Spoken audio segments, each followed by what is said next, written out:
வணக்கம். இன்னைக்கு வீடியோவில் என்ன பார்க்க போகிறோம் அப்படின்னா, பொதுவாக நம்ம தீபம் ஏற்றி வழிபாடு செய்வது அப்படிங்கிறது காலகாலமாக கடைபிடித்துட்டு வர ஒரு விஷயந்தான். சாதாரணமாக நம்ம கோவிலுக்கு போய் தான் இந்த வழிபாடு செய்யணும் அப்படின்னு கிடையாது. பொதுவாக நம்ம வீட்டில் இருந்து கூட சுவாமிக்கு அழகாக அலங்காரம் செஞ்சு வீட்டிலேயே தீபம் ஏற்றி, அதிலும் குறிப்பிட்டு ஒரு அகல் தீபமோ அல்லது ஒரு காமாட்சி அம்மன் தீபமோ ஏற்றி வழிபாடு செய்வது ரொம்ப நல்லதுங்க.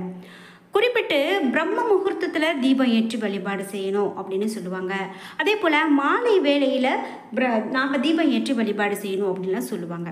அப்படி நிறைய பேருக்கு எந்த நேரத்தில் தீபம் ஏற்றணும், எந்த திரி போட்டு தீபம் ஏற்றணும், எந்த எண்ணெயில் தீபம் ஏற்றலாம், யாரெல்லாம் எந்த தீபம் ஏற்றினா நல்லது, வீட்டில் எந்தெந்த தீபம் ஏற்றக்கூடாது, இவையெல்லாம் நிறைய பேருக்கு தெரியறதில்ல. அந்த வகையில் இந்த வீடியோ உங்களுக்கு வீட்டில் எப்படி தீபம் ஏற்றி வழிபாடு செய்யலாம், அதோடு இதனால் நமக்கு என்னெல்லாம் பலன் அப்படிங்கிற ரொம்பவே பயனுள்ள தகவலை கொடுக்கக்கூடிய வீடியோவாக இருக்கும். இந்த வீடியோவை நீங்கள் ஸ்கிப் பண்ணாமல் முழுசாக பாருங்கள். அதோடு உங்களுக்கு பிடித்த தெய்வம் என்ன என்பதையும் கீழே கமெண்ட் பாக்ஸில் மறக்காமல் பதிவிடுங்க. வீடியோவை நீங்கள் ஸ்கிப் பண்ணாமல் பார்த்தா தான் உங்களுக்கு சரியான முறையில் இதனுடைய பலன்கள் தெரியும். நீங்கள் இன்னும் உற்சாகம் டிவி சேனலை சப்ஸ்கிரைப் பண்ணாமல் இருந்தால் சப்ஸ்கிரைப் பண்ணிக்கோங்க. கூடவே இருக்க பெல் ஐகானை மறக்காமல் கிளிக் பண்ணிடுங்க. வாங்க வீடியோக்குள்ளே போகலாம். வராகியம்மன் ஜோதிட நிலையத்தில் முழுமையான ஜோதிட பலன்கள் சொல்லப்படுதுங்க. பொதுவாக ஒருத்தங்க வாழ்க்கையில் கஷ்டத்துக்கு மேலே கஷ்டம் வந்துக்கிட்டே இருக்குது அப்படின்னா கண்டிப்பாக அவங்க சரியான கோவிலுக்கும் சரியான பரிகாரங்களும் செய்யணும் அப்படின்னு அர்த்தம். அந்த வகையில் வராகியம்மன் ஜோதிட நிலையத்தில் நமக்கான சரியான பலன்கள் சொல்லப்படுது.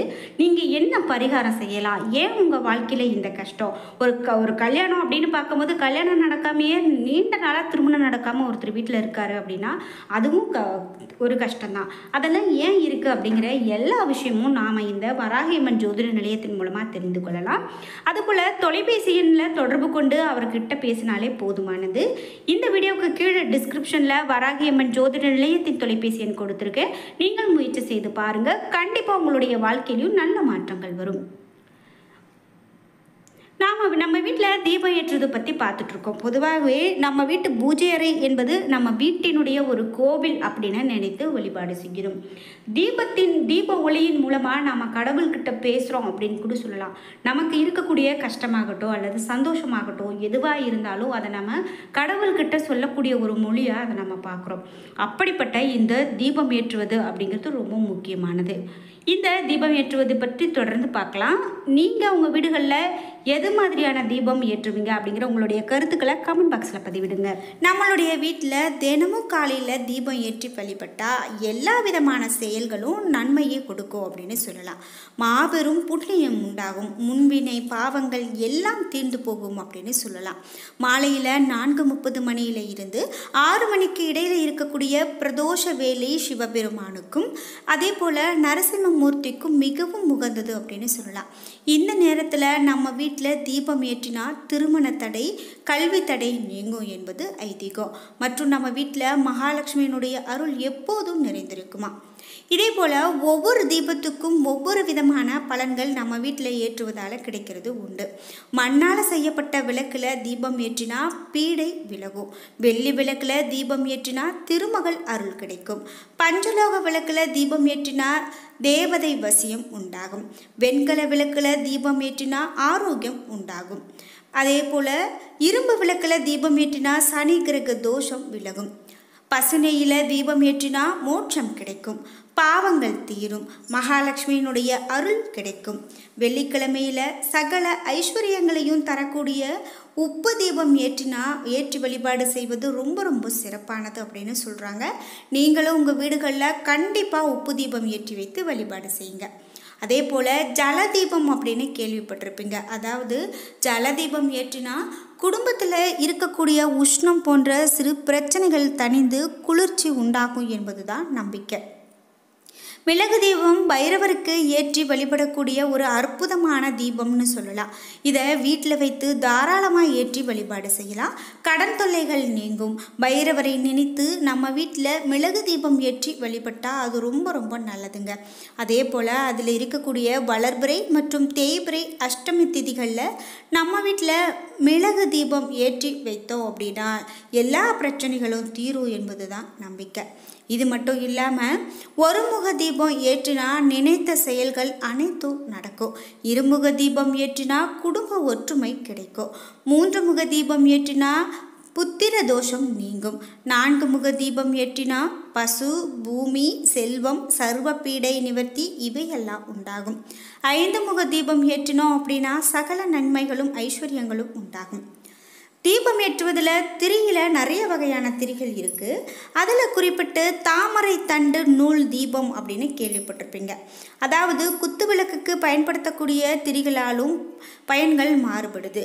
பருத்தி பஞ்சு வைத்து தீபம் ஏற்றினா குடும்பம் சிறக்கும், நற்செயல்கள் நடக்கும். வாழைத்தண்டினுடைய நாரில் தீபம் ஏற்றினா முன்னோருடைய சாபம் நீங்கும், தெய்வ குற்றங்கள் நீங்கி அமைதி உண்டாகும். தாமரை தண்டு நூலில் தீபம் ஏற்றினா முன்வினை பாவங்கள் நீங்கி நிலைத்த செல்வம் கிடைக்கும். வெள்ளை எருக்கம்பட்டையில் தீபம் ஏற்ற செல்வம் பெருகும். புதிய மஞ்சள் துணியால் தீபம் ஏற்ற நோய்கள் குணமாகும். புதிய சிவப்பு வண்ண துணியில் தீபம் ஏற்ற குழந்தையின்மை தொடர்பான தோஷங்கள் நீங்கும். இதே போல் புதிய வெள்ளை துணியில் தீபம் போட்டு ஏற்றினோம் அப்படின்னா அனைத்து நற்பலன்களும் கிடைக்கும் அப்படின்னு சொல்லலாம். இன்னொன்று, எந்த திசையில் நாம் தீபம் ஏற்றலாம் அப்படிங்கிறது நிறைய பேருக்கு இருக்கக்கூடிய ஒரு சந்தேகம். கிழக்கு திசை நோக்கி விளக்கு ஏற்றுவது துன்பங்கள் நீக்குதல், குடும்ப அபிவிருத்தி ஏற்படும் அப்படின்லாம் சொல்லுவாங்க. மேற்கு திசையில் விளக்கு ஏற்றுவது கடன், தோஷம் இவை அனைத்தும் நீங்கும். வடக்கு நோக்கி தீபம் ஏற்றினா திருமண தடை அகலும். தெற்கு நோக்கி தீபம் விளக்கு ஏற்றக்கூடாது அப்படின்னு சொல்லுவாங்க. அப்படி ஏற்றினா மரண பயம் ஏற்படுமா, அதனால் தெற்கு திசையில் ஏற்றவே கூடாது என்பதுதான் ஐதீகம். அதே போல் தினசரியும் தீபம் ஏற்றும் போது நாம் சில மந்திரங்களை கூறி ஏற்றினா அதற்கு நல்ல பலன் கிடைக்கும் அப்படின்னு சொல்லலாம். நம்ம வீட்டில் தெரியாமல் கூட பஞ்சதீப விளக்கு எண்ணெயில் தீபம் ஏற்றக்கூடாது அப்படின்னு சொல்லுவாங்க.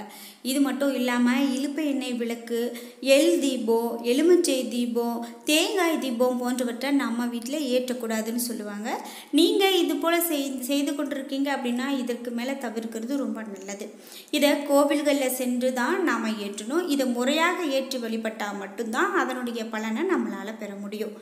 எள் தீபம் அப்படிங்கிறது சனீஸ்வரருக்கு சனீஸ்வர தோஷம் போகிறதுக்கு ஏற்றப்படக்கூடிய முக்கியமான விளக்குன்னு சொல்லலாம்.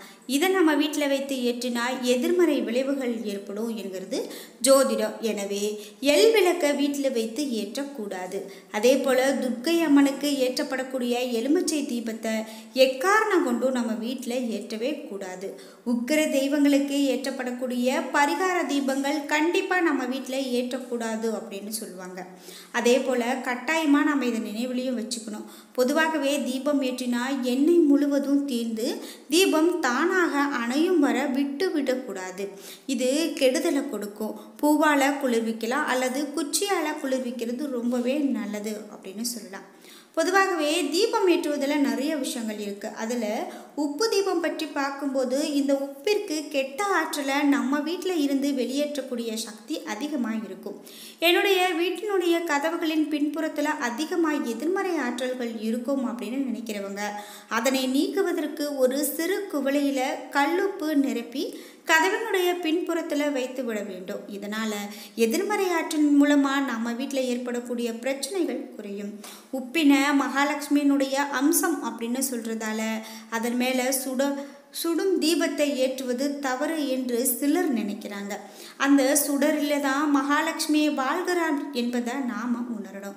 நம்மளுடைய முன்னோர்கள் கண் திருஷ்டி பட்டுவிட்டால் கல்லுப்பு ஒரு கைப்பிடி அளவு எடுத்து நம்ம சுற்றி அடுப்பில் இருக்கக்கூடிய தீயில போட்டு விடுவாங்க. அந்த உப்பானது எந்த அளவுக்கு நெருப்பில் பொரியுதோ அந்த அளவுக்கு நம்மளுடைய கண் திருஷ்டியானது விலகிவிட்டது என்று சொல்லலாம். ஆகவே அந்த கல்லுப்பின் மேலே தீபத்தை ஏற்றி வைப்பதில் எந்த விதமான தவறும் கிடையாது. மேலும் பித்தளையினாலோ அல்லது செம்பினாலோ செய்யப்பட்ட சிறிய அளவு தாம்பூலத்தட்டை எடுத்துக்கொள்ளலாம். அந்த தட்டில் மஞ்சள், குங்குமம் இவையெல்லாம் இட்டுக்கொள்ள வேண்டும். தட்டின் மேலே கல்லுப்பினை பரவலாக கொட்டி கொள்ள வேண்டும். அதன் மேலே மண்ணால் செய்யப்பட்ட அகல் விளக்க நல்லெண்ணெய் ஊற்றி பஞ்சத்திரி போட்டு தீபம் ஏற்றி வைப்பது மிகவும் சிறந்தது அப்படின்னு சொல்லலாம். இரண்டு திரியை ஒன்றாக திரித்து போடுவது நல்லது. ஒற்றை திரியில் விளக்கின சுற்றி வாசனை இருக்கக்கூடிய பூ ஒற்றை திரியில் விளக்கு ஏற்றுவது வேண்டாம் அப்படின்னு சொல்கிறாங்க. அகல் விளக்குக்கும் குங்கும பொட்டு வைக்கிறது ரொம்ப நல்லது. விளக்குனை சுற்றி வாசனை இருக்கக்கூடிய பூக்களை வைக்கலாம். தாமரை பூ கிடைத்தது அப்படின்னா இன்னும் சிறப்பானது. இந்த தீபத்தினை தென்மேற்கு அல்லது வடகிழக்கு மூலையில் கிழக்கு பக்கம் பார்த்து வைப்பது ரொம்பவே நல்லது அப்படின்னு சொல்லலாம். என்ன நண்பர்களே, இன்றைக்கி வீடியோவில் நாம் எப்படியெல்லாம் தீபம் ஏற்றலாம் அப்படிங்கிற ரொம்ப பயனுள்ள தகவலை தெரிஞ்சுக்கிட்டோம். வீடியோ உங்களுக்கு பிடிச்சிருந்தா லைக் பண்ணுங்கள், ஷேர் பண்ணுங்கள், கமெண்ட் பண்ணுங்கள். நீங்கள் இன்னும் உற்சாகம் டிவி சேனலை சப்ஸ்கிரைப் பண்ணாமல் இருந்தால் சப்ஸ்கிரைப் பண்ணிக்கோங்க. கூடவே இருக்க பெல் ஐக்கானை மறக்காமல் கிளிக் பண்ணிடுங்க. நன்றி வியூவர்ஸ்.